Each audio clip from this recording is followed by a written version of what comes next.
రాహుల్ రామకృష్ణ గారిని మాట్లాడవలసిందిగా కోరుకుంటున్నాం.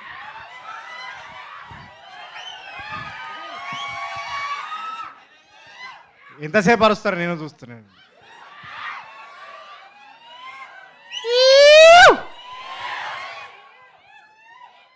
ఈ మనిషి ఉన్నాడు కదా, Narayana junior college Narayanaguda branch, మేమిద్దరము ఒక్కరోజు క్లాస్లో కనబడలే, ప్రతిరోజు గేట్ బయటనే.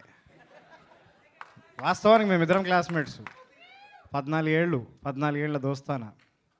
ఫస్ట్ హుషార్లో టార్చర్ పెట్టిండు, హుషార్లో సరిపోదని ఈ సినిమా నాకు డౌట్ వచ్చింది. ఈ సినిమా చేసేటప్పుడు నీ హుషార్దే ఎక్స్టెన్షన్ సినిమా షూటింగ్ చేస్తున్నానా, ఈ సినిమా షూటింగ్ చేస్తున్నానా అని.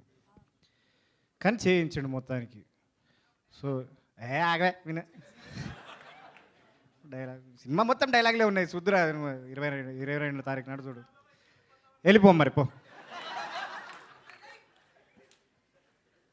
ఈ మనిషి అప్పులో ఎంబడబడతారు కదా, పైసలి అని. అట్లా నన్ను ఎంబడబడి సినిమా చెప్తే దీంట్లో లాజిక్ ఏముందిరా అన్న. ఫస్ట్ నేను, నువ్వు ఉన్నావు కదా చాలు సరిపోతుంది అన్నాడు. దాని తర్వాత దర్శి అని చెప్పిండు స్టోరీ. దర్శిగాడు నాకు ఫోన్ చేసి ఈ సినిమాలో లాజిక్ ఏముందిరా అని అడిగాడు. మనం ఉంటే సరిపోతుందిరా అన్న నేను. దాని తర్వాత విష్ణు గారు అడిగారు నన్ను, మీరిద్దరు చేస్తున్నారు కదా మనం ముగ్గురం ఉంటే సరిపోతుంది అని. సరిపోలే, వీడు 1.5 టార్చర్ పెట్టిండు మమ్మల్ని. ఈ స్పేస్ సూట్లో చూస్తున్నారా, దీనికి పోలేము తినలేము, వంగలేము, కూర్చోలేము, నిలబడలేము. ఏడాది.